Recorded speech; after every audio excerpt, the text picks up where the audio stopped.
धारणा तो कहाँ, दर दर की ठोकरें खा रहे हैं। और बाबा साहब ने दूसरा क्या बोला था कि संगठित बनो, संगठित मतलब एक हुआ उजाला। हमारे करोड़ों दिलों की धड़कन हमारा नया उजाला चौधरी रणदीप सिंह सुरजेवाला है।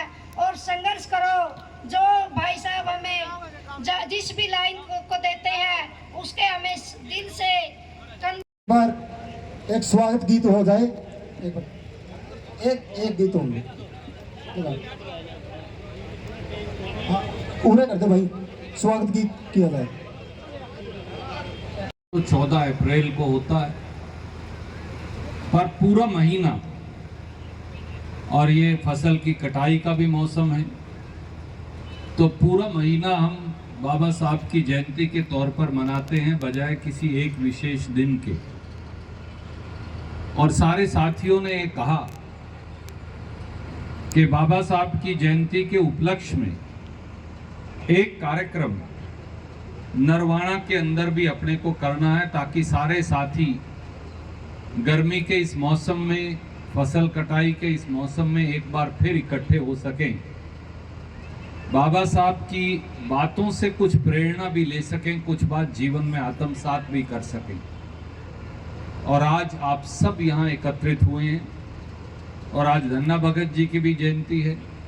तो मैं आप सबको सबसे पहले तो हाथ जोड़कर आपका अभिनंदन, वंदन, आपको नमस्कार करता हूँ। अजीज आदित्य ने हम सबको ये बताया कि ये नीला रंग बाबा साहब को क्यों प्यारा था। आज भी आपने देखा बहुत सारे साथियों ने नीला रंग का वो पटका पहना। हम सब ने बाबा साहब की मूर्ति के आगे शीश झुकाया, दिया जलाया। जैसा छोटे भाई सतबीर दवलैंड कह रहे थे, क्या ये काफी है? 135 साल के बाद आज वो महापुरुष इतना प्रासंगिक क्यों है? उनकी बात, उनकी शिक्षा, उनके रास्ते को दोबारा याद रखने की जरूरत क्या है? क्योंकि एक कड़वा सत्य ये कि हमारे देश में 5000 साल तक छुआछूत की प्रथा थी। एक कड़वा सत्य ये भी है कि इंसान दूसरे इंसान को छूने से कतराता था। और ये प्रथा भी थी कि अगर दलित समाज के आदमी को छू लेते थे तो उसके बाद कई लोग ये कहा करते थे कि स्नान करने की आवश्यकता। एक प्रथा ये भी थी कि रूढ़िवादिता की उस प्रथा के चलते गरीब समाज के लोगों को रविदासिया, वाल्मीकि, धानक, सेंसी, दूसरे समाज पीढ़ी के अंदर पिछले महीने जिस प्रकार से हमारी 2 बेटियों के साथ जानवरों से भी बुरा व्यवहार हुआ, मैं इस मन से नहीं कह सकता। दूर क्यों जाते हो? मैं आपको अपने हरियाणा के 3 उदाहरण बताता हूं। संगीता कालिया आज भी एक आईपीएस ऑफिसर है, हमारे समाज से हैं, दलित समाज से। इनके एक मंत्री ने फतेहाबाद में जब वो आईपीएस थी उनके साथ दुर्व्यवहार किया।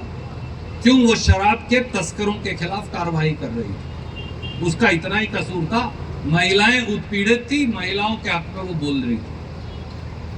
आज तक उसको ठीक पोस्टिंग नहीं दी। 10 साल बीत गए, बेइज्जत किया, मेरे सिवाय कोई नहीं बोला। आज भी उस संगीता कालिया को इसलिए कुड्डे लाइन लगा के रखा गया कि वो एक दलित अधिकारी है। मैं नाम नहीं लेना चाहता था, उसका और नुकसान ना हो, और मुझे कहना पड़ा। विशंबर दास वाल्मीकि बीजेपी का एमएलए था, इससे पिछली विधानसभा में। जब संविधान दिवस मनाते हैं तो क्या वाल्मीकि समाज के आदमी को संविधान के सम्मान में स्टेज पर बैठने का अधिकार नहीं? परंतु मुख्यमंत्री की मौजूदगी में बीजेपी के उस एमएलए को स्टेज से धक्के मार के उतार दिया गया। कोई बीजेपी का आदमी बोले? वो रोया, फूट फूट कर रोया वो विधायक। संतोष सारवाण चौहान, गोवर्धन दास चौहान जी की बेटी, बीजेपी की एमएलए थी पिछली बार अंबाड़ा से, मुलाना से।